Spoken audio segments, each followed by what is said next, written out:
Bonjour.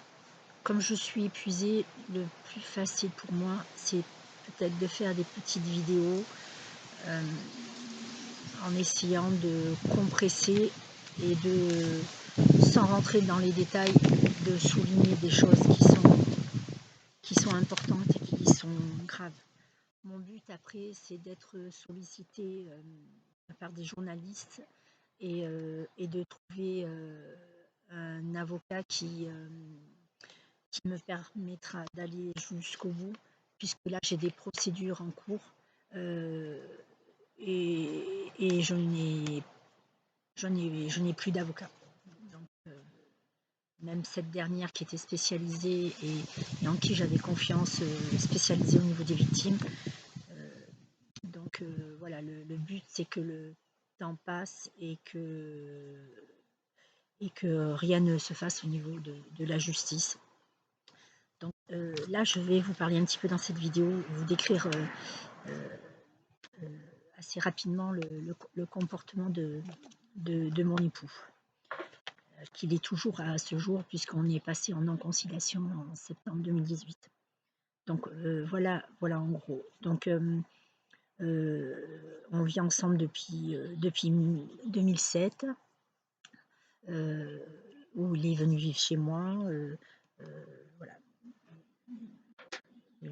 Il est en instance de divorce, très compliqué là aussi, mais je comprends pourquoi. Donc en 2012, on se marie et on vient s'installer en Cévennes. Donc ce mas qu'on achetait.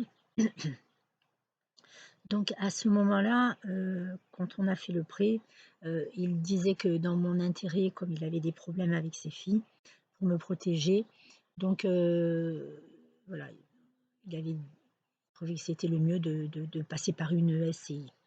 Donc moi, je lui ai toujours fait confiance. Je n'aurais pas dû, mais voilà, moi je m'occupais de tout le reste et je lui faisais confiance. Donc on signe le prêt, donc, qui est un prix infini, qui finalement, comme il avait tout prémédité, et ça je l'ai découvert puisqu'il m'a laissé quand même des éléments de preuve, qui fait que depuis 5 ans, je travaille sur ce grand pulse pour découvrir quelqu'un qui est vraiment qui est vraiment pervers et finalement un homme que je ne connaissais pas. Donc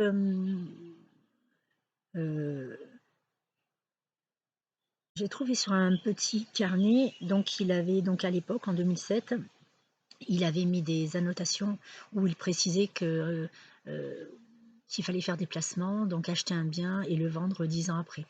Donc en fait, c'était déjà tout calculé depuis le départ. Donc on s'installe ici. Moi, je suis contente, la nature, tous ces animaux que j'adopte. Et je suis manuelle, donc les travaux, tout ça. Assez rapidement, ce n'était pas convenu, mais je me retrouve dans la même année à gérer aussi des gîtes, des locations. Donc, en plus de tout ce boulot, donc il m'avait convaincu de ne pas reprendre une activité professionnelle et je n'ai pas insisté. Il y avait trop de choses et j'ai à faire ici. Mais je me suis retrouvée chaque année donc à gérer aussi des locataires, jusqu'à 10 personnes, puisque le mas est très très grand. Et, son comportement, à partir de ce moment-là où on s'est installé ici, il avait changé. L'homme que je voyais ainsi que mes amis, l'homme parfait, était beaucoup plus distant et c'était plus le même. Assez rapidement, je me suis rendu compte que mon répertoire téléphonique, sans vous expliquer, parce que voilà, c'est trop long, ce que je pourrais faire par la suite, mais mon répertoire téléphonique était dans son téléphone professionnel. Donc ça m'avait fait un petit peu tiqué, mais voilà, je ne m'étais pas posé de questions, je lui faisais confiance. Du coup, le compte, mon compte, c'était notre compte et donc je ne gérais rien. L'ordinateur, c'était le mien, mais je ne m'en servais pas. C'est lui qui s'en occupait, c'est lui qui me l'avait acheté d'ailleurs. Mais en fait, il l'avait acheté pour lui puisque son ordinateur professionnel, il valait mieux éviter, de mettre des choses dessus. Donc tout était codé. J'ai découvert, voilà, en 2018 que l'ordinateur était codé et après tout, que ça soit la sécurité sociale, que ça soit la banque, que ça soit, mon livret, enfin tout, je n'avais accès à rien et il était obnubilé quand même par l'argent et dès qu'on s'est installé ici, tous les 3 4 jours, il fouillait dans mon sac pour prendre, le carnet de chèques ou la carte bancaire et rentrer sur des tableaux, toutes les dépenses bien détaillées. Dans ces années-là, je n'avais pas pris conscience, mais en fait, il m'avait isolée et j'étais, prisonnière de cette, prison dorée, puisque j'aimais beaucoup ma maison et l'environnement. Mais, quand j'ai voulu, essayer de faire un petit peu des activités comme ça se pratique, voilà, dans nos villages ou ailleurs, ça ne lui plaisait pas. Donc, mes tentatives, sont ont été très, très rapidement écourtées. À ce moment-là, il n'était pas violent, mais, voilà, je ne pouvais pas. Des exemples où je réalise maintenant que ce n'était pas normal, c'est que, au fil du temps, en fait, je ne pouvais pas sortir. Je souhaitais faire une formation, je suis sculpteur autodidacte. Je voulais faire une formation et avec des excuses d'argent, je ne pouvais pas. Soi-disant, on ne pouvait pas, donc en fait, je ne pouvais rien faire. Un jour que je lui dis: «Je dois m'acheter, des soutiens-gorge», dans les minutes qui suivent, il était sur internet et il les avait commandés. Heu, la seule chose qu'il m'avait demandé, c'était la taille, mais après, c'est lui qui avait décidé le nombre, enfin et j'étais très, très, très occupée donc je l'ai laissé faire. Il ne supportait pas, que j'ai un peu d'espèces dans mon porte-monnaie et souvent le matin, il me demandait si j'avais un peu de monnaie parce que, il était chaque fois obligé d'emprunter à ses collègues pour la machine à café. Heu, j'avais beau rétorquer que, j'étais quand même dans un village où il y avait pas de distributeur et si j'avais un peu de monnaie, heu, ce qui était très rare, puisque pour lui c'était facile, avec sa moto il se déplaçait de partout et plus ça allait crescendo, c'était de pire en pire. Il est arrivé un moment où il m'a envoyé des messages. Alors j'ai des dizaines de messages et après même par la suite, même si c'est sur un court temps parce que ça ne me serait jamais venu à l'esprit, mais heureusement que je l'ai fait. J'ai des enregistrements où il me reproche, le moindre centime, 0,40 centimes sur une facture de téléphone, donc il va le couper. J'ai trouvé sur son téléphone quand j'ai voulu faire plusieurs fois des tentatives, pour appeler Orange, pour récupérer le code de la messagerie, hem, que, heu, dès que vous appelez, en fait, vous recevez automatiquement, un message vous disant: «Nous avons bien pris en compte, votre réclamation». Je les ai trouvés, quand j'ai pu, accéder, sur son téléphone. Donc je me suis rendu compte que mon téléphone, enfin que c'était contrôlé et les quelques fois où, dans les derniers temps, j'ai réalisé que si j'avais l'occasion de m'arrêter à un distributeur, dans les 30 minutes, de son bureau, dans les 30 minutes, il m'envoyait des messages que j'ai gardés aussi, où il me demandait, pourquoi je venais de retirer 60 € par exemple, je devais lui demander la permission, j'avais pas besoin d'argent de poche, et cetera. Dès qu'il arrivait, dans cette année 2017, en fait, c'était vraiment c'est c'était vraiment l'enfer. Alors, même avant 2017, quand, il me trouvait dans la douche, il me demandait pourquoi je prenais ma douche à ce moment-là et heu et voir le week-end pourquoi je pouvais être amenée à en prendre 2. Il est arrivé un moment où j'étais vraiment, tellement, tellement, traumatisée sans m'en rendre compte que, que quand même, je prenais conscience que moi-même, toute seule, j'arrivais à me poser ses propres questions quand, j'étais dans ma douche, pourquoi je la prenais là maintenant? Donc ce qui n'était pas normal. Et puis, il se plaignait constamment pour tout. Je faisais trop à manger, hem, ça n'allait pas et puis à un certain moment, je ne pouvais plus acheter à manger. Donc il me reprochait la moindre pomme, le moindre yaourt, j'ai maman pendant plusieurs mois qui, avec sa petite retraite, me faisait des paniers, donc je me suis pas rendu compte, mais je suis, rentrée comme ça en anorexie, et un stress, vraiment, qui fait que même à ce jour, je suis toujours choquée, pardon, et je m'en remettrai pas.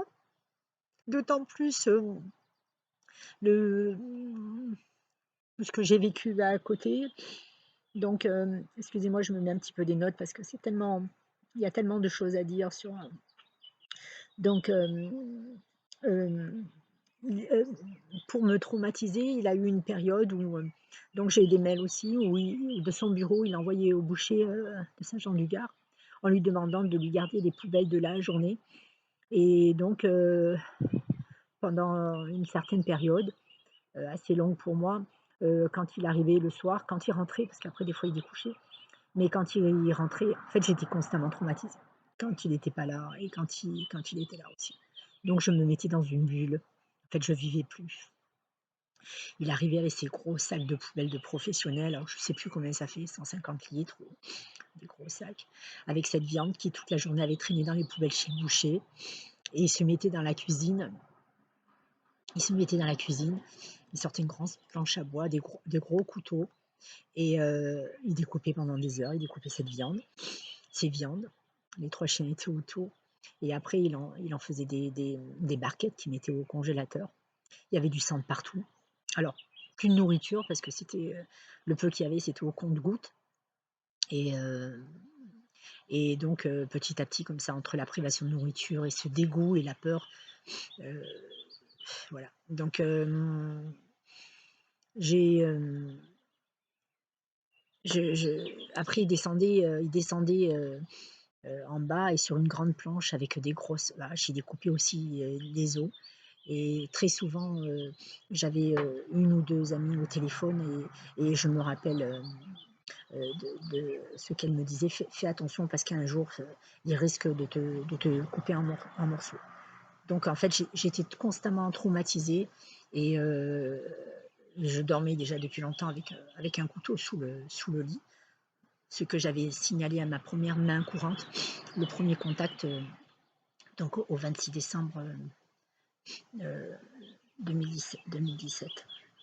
Hem, donc voilà, j'ai des enregistrements et des mails, heu, pas depuis le départ, parce que je vous dis au départ, ça m'était pas venu à l'esprit, qu'il fallait que je garde tout ça. C'est comme les enregistrements avec les gendarmes, j'ai subi mille et une choses, mais je n'ai pas de traces, depuis le départ, mais les quelques-unes que j'ai, c'est quand même déjà, heu, assez, assez effroyable. Hem, donc il est il était vraiment, pervers au point en fait de me provoquer pour me filmer. En fait, il voulait se débarrasser de moi, mais il voulait pas que d'un divorce qui lui coûte le moins de centimes, heu, puisqu'il en avait déjà subi un et tellement cette obsession, de l'argent et du sexe, hem, qu'en fait, il voulait se débarrasser de moi, mais vraiment d'une façon exécrable. Donc en 2017, après avoir fini mes locations, il me demande de partir. Donc lui, l'été, après son boulot, il allait, même avec les clients, faire des sorties et moi, je ne pouvais même plus, aller chez ne serait-ce que chez le kiné pour cette fibromyalgie qui m'était tombée dessus, parce que j'étais constamment coincée et en fait, et puis de toute façon, tout le reste de l'année, avec son excuse toujours d'argent, voilà, je ne connaissais pas Alès, je n'allais pas en magasin, je ne sortais pas. Hem, donc voilà, donc il me demande après la saison de partir. Il me précise que tout est à lui, que je l'ai épousé pour son argent, tout ça on peut l'entendre et comme, je suis, c'est des tsunamis, je me suis pris une cure c'est effroyable. D'autant plus qu'après ça vient de tous les côtés. Donc comme je refuse de partir, hem, il me demande, il me donne un tableau que j'ai montré au maire, de mon village, à l'époque, en lui précisant que je lui dois un loyer tous les mois, que je ne suis qu'une locataire, donc un loyer de 1 200 €. Hem, alors mon mari est directeur de projet, dans l'aviation, directeur, cadre supérieur, voilà. Hem, heu, donc oui, je voulais la faire, plus courte la vidéo. Alors, il n'a pas peur de la justice donc et il s'en sert comme je vous l'expliquerai, donc il me provoque, de mille et une façons et ce qu'il fait pour me filmer, pour essayer de prouver que je suis violente et hystérique, je vais vous citer un exemple ou 2. Donc il me filme, constamment, à 5 heures du matin alors que je prends un pichet, j'ai appelé le 17 d'ailleurs, les téléphones étaient débranchés, et donc une autre fois, il vient vers moi, donc il était à la maison, il vient vers moi et puis il me dit qu'il a pris des affaires dans le Mitsubishi et entre autres, mes sculptures et donc voilà, une qui n'était pas cuite et donc très, très fragile. Donc bien sûr, je réagis et je vais, vite dehors pour, récupérer, surtout ma sculpture et donc il arrive et je me retrouve, je ne sais plus comment, sur le capot de la Mitsubishi. Donc petit à petit, il rentre dans la voiture et il commence à avancer, moi sur le capot. Donc là, on est en 2018 et dans ce grand mas, qui est sectionné en 2, il y a une partie où il y a un monsieur qui n'est là que pour 6 mois de l'année à peu près et donc comme il était là à ce moment-là et mon époux roulait doucement en s'avançant, je crie pour interpeller ce monsieur qui sort à la fenêtre. Donc mon mari qui roulait doucement s'arrête, sous sa fenêtre, donc il longeait la maison et quand il a vu, que le voisin était à sa fenêtre, je lui ai crié: appelez les gendarmes» et mon mari qui sortait, la tête. Alors ce monsieur me répond, «Le gendarme, le maire si vous voulez». Je lui dis: Appelez qui vous voulez, mais appelez» et donc mon mari, s'arrête, sort la tête et lui dit que je suis, hystérique et ce monsieur, mon voisin lui répond qu'il avait déjà constaté.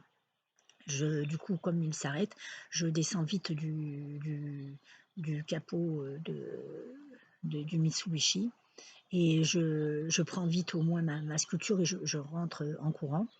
Hem et donc je constate que le voisin était descendu et que les deux discutaient. Donc c'est quelque chose que je ne pourrais pas, que je n'aurais pas pu je n'ai pratiquement pas parlé de ce voisin qui avait un comportement, heu, enfin bref. Mais mon époux qui n'avait vraiment pas peur de la justice a fait une attestation. Donc finalement qui prouve, ce que je vous dis et qui n'avantage pas, le comportement de ce monsieur et le but précis de cette attestation, qui remet donc à la justice et je ne sais pas si c'est à l'intermédiaire des voisins ou si c'est lui, mais voilà, je l'ai aussi comme CPV d'ailleurs, hem, que je vais tout analyser, pendant toutes ces années et sur cette attestation, donc voilà ce qu'il dit en gros, donc il parle au nom de ce voisin et lui ce qu'il souligne, malgré qu'il dit que j'étais sur le capot, que je criais et que, lui-même dit au voisin: «C'est pas la peine d'appeler les gendarmes». Et ce qui est important dans son attestation, pour lui, c'est sa priorité, ça aggrave le comportement de mon voisin, c'est qu'en fait, ce monsieur m'espionne aussi, puisque mon époux, dit, que j'ai mon frère qui est venu, qui a emporté des meubles et que je m'en vais le matin à 9 heures, que je rentre à 18 heures. Et sur ce, il m'envoie par téléphone, je l'ai aussi, un papier d'URSSAF, en me précisant, «Mais personne travaille, chez ton ami qui a des gîtes». Donc voilà, il se sert un petit peu de tout le monde et en plus il y a c'est une sorte aussi de chantage pour vous dire, comme il va très loin. Heu pour passer encore, à autre chose, donc voilà, ses provocations et son but de me filmer pour affirmer que je suis hystérique. Hem, hem donc oui, alors que dans cette année 2018 où je me heurte constamment, je passe des heures, à expliquer les choses en gendarmerie, qui le justifient tout le temps et dont ça se passe très mal. En fait, leur but, c'est surtout d'éviter que je dépose, des plaintes et la plainte qui m'était demandée par cette première avocate pour ma demande de protection, où devait être spécifié, violence conjugale, voilà, ce qu'ils ne voulaient pas faire. Donc ce que vous avez entendu dans l'enregistrement et vous le verrez encore, c'est que, donc ils ont pris sur des feuilles, je ne sais pas, voilà, pas de plainte, mais soi-disant ils ont pris des informations et mes preuves, qui bien sûr, moi me laissent aucun reçu et aucune preuve, que je les ai bien transmises à la justice. Puisque le but c'était c'est inévitable, c'était d'éviter à mon mari, hem, ce problème de violence conjugale. Alors, je vous mettrai un enregistrement aussi où, je suis à la maison, mon époux appelle, cette adjudante qu'on lui passe de suite et il lui précise que je ne veux pas remettre les clés, on a 3 véhicules, la moto, le Mitsubishi et une Kia, qui a plus de 10 ans à l'époque et que j'avais décidé là de garder puisqu'il était sorti du compte commun, il me laissait que 400 € pour vivre et donc voilà, je ne pouvais même plus mettre l'essence non plus. Donc il se plaint à cette gendarme au téléphone que je ne lui donne pas les clés et il me la passe et je mets l'interphone. Donc je commence à être habituée, donc j'essaie de me contrôler et de lui demander, pourquoi je l'ai au téléphone en fait et donc elle est un petit peu embarrassée, mais en fait elle me demandait de je mettrai cet enregistrement, mais elle me traite de voleuse. Je lui dis que je suis mariée, c'est une voiture que je conduis depuis 10 ans, plus de 10 ans, qu'on a 3 véhicules, que je peux quand même en garder un et quand elle me dit que mon concubin, et que je lui rappelle puisque qu'on est mariés, elle me dit, «Marié ou concubin ou marié, c'est du pareil au même, regardez sur Google». Et donc elle insiste à tout prix, elle veut venir pour aider mon mari, je ne sais pas, ce qu'elle aurait fait, pour une histoire de clé, de ma voiture.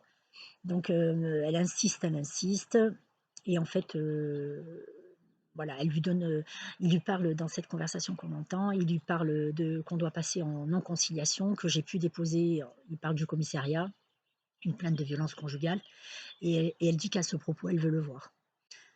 C'est très accablant et donc voilà, il lui donne son portable. Le lendemain, c'est un dimanche, du coup, ça me donne le courage d'essayer d'appeler pour, faire venir et faire constater, énormément de choses et entre autres que les placards étaient vides, qu'il y avait, 170 kilogrammes de viande. Donc le lendemain, je suis obligée d'appeler 3 fois, heu parce que comme souvent, quand je les ai au téléphone, on me dit qu'il y a personne, qu'on me rappellera et c'est jamais le cas. Donc quand je refais une tentative, puisque je vois qu'on ne me rappelle pas, ce jour-là, le samedi, ils avaient fait un transfert. Donc il y a aucun doute, ils savaient que j'allais rappeler et donc puisqu'ils étaient censés me rappeler dans la matinée, ils l'ont pas fait. Donc ils ont fait un transfert. Puis quand elle me rappelle, donc ça fait 3 appels téléphoniques, heu, donc le lendemain, mon mari va déposer plainte et sur des messages, il le dit à son avocat, heu, on l'informe. Donc là, on lui a dit que j'avais appelé 3 fois. Voilà, il est informé de tout, de mes appels, de tout. Donc voilà, le lendemain, quand je fais une tentative, moi, elle me dit que la veille, elle disait à mon mari qu'elle voulait à tout prix venir, que c'était son métier, elle était payée pour. Et moi, alors, dans le cadre de ce que je vivais, de la violence conjugale, harcèlement, progression et tout, elle me dit que c'est pas, ça fait pas partie de ses fonctions et elle ne veut pas venir. Donc je les ai, ces enregistrements que j'avais fournis à la police des polices, et je vous mettrai aussi ces informations. Euh, euh, Je voulais faire une vidéo très courte. Donc bon, il y a voilà, énormément de choses à dire. Donc lui a déposé des plaintes très facilement dans ces périodes de 2018 pour contrecarrer finalement celle qui était accablante, puisque eux me refusaient, et celle du commissariat. Qu'ils ont les dates, ils les ont modifiées, comme je vous ai dit, à la contre-enquête. Donc sur ces plaintes, c'est une aberration. Logiquement, c'est des plaintes qu'on ne peut pas déposer. Ma femme dépense de l'argent, on est en déficit, voilà, il donne des certificats médicaux alors que voilà, il est en arrêt maladie, qu'il est à Paris, tout ça. Il parle de problèmes d'argent. Bon, beaucoup plus tard, après, quand je vais essayer de comprendre tout ce que je ne maîtrisais pas, je me rends compte voilà, qu'il a des comptes de partout, il a tout détourné, il a vidé même mes livrets. Euh, Au début de notre mariage, j'avais un livret. Voilà, en 2018, il me fait un virement de 14 euros d'intérêt, donc ce qui prouve que c'est bien lui qui avait les codes. Euh, Bon, je vais peut-être m'arrêter là parce qu'il y a beaucoup de choses à dire, c'est sans fin, et c'était juste pour que vous puissiez prendre conscience quand même de la gravité. Oui, donc beaucoup plus tard quand même, ça c'est quand même important. Voilà, et donc il vient une fois avec un beau-frère, une fois avec l'autre, donc des gens très respectables, euh, puisqu'un est colonel aussi, donc avec la Légion d'honneur. Voilà, donc et ils peuvent venir casser, même dans ce contexte de violence. Et il faut voir, j'ai des dizaines et des dizaines de certificats de médecins, chirurgie, je me suis fait opérer, j'ai eu un témoin, je sais pas ce qu'elle est devenue, ce témoin qui était présent quand il revenait pour m'agresser alors que j'étais opérée depuis peu. Ils étaient une autre fois à deux. Voilà, j'avais donné ce témoignage, hein, cette attestation, carte d'identité, aussi bien à l'avocat que j'avais envoyé aussi au procureur. Il y a, voilà, c'est vraiment très, très, très, très grave. Dans mon enquête depuis 5 ans, en plus de tout ce cauchemar et tous mes problèmes de santé, j'ai pu récupérer des messages que j'avais envoyés aussi au procureur pour montrer que ces personnes n'étaient pas si honnêtes que ça, puisque dans certains courriers entre mon mari et ses sœurs et beaux-frères, il y a des mails où voilà, il vole des papiers à sa mère, il lui supprime la carte bancaire parce qu'elle est invalide. Euh, euh, voilà, ils disent pas au notaire, voilà, pour payer moins de frais de notaire. Enfin bon, voilà, des choses qui prouvent qu'ils ne sont pas si honnêtes que ça.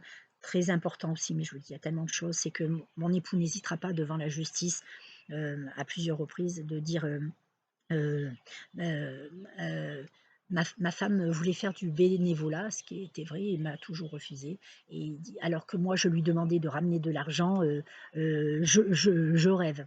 Alors, c'est quand même horrible parce que ce sont quand même des gens qui n'avaient pas de problème d'argent, et en fait, ils ont bénéficié de la Croix-Rouge. voilà, moi je les connais depuis 2007 et les parents avaient la Croix-Rouge qui venait tous les jours. Donc d'être aussi après aussi, enfin bon, ils sont vraiment c'est vraiment écœurant. Donc voilà, donc il y a encore beaucoup de choses que j'oublie sûrement, mais voilà, le but c'est que vous arriviez à vous rendre compte, de voilà, de certaines choses et voilà, donc merci.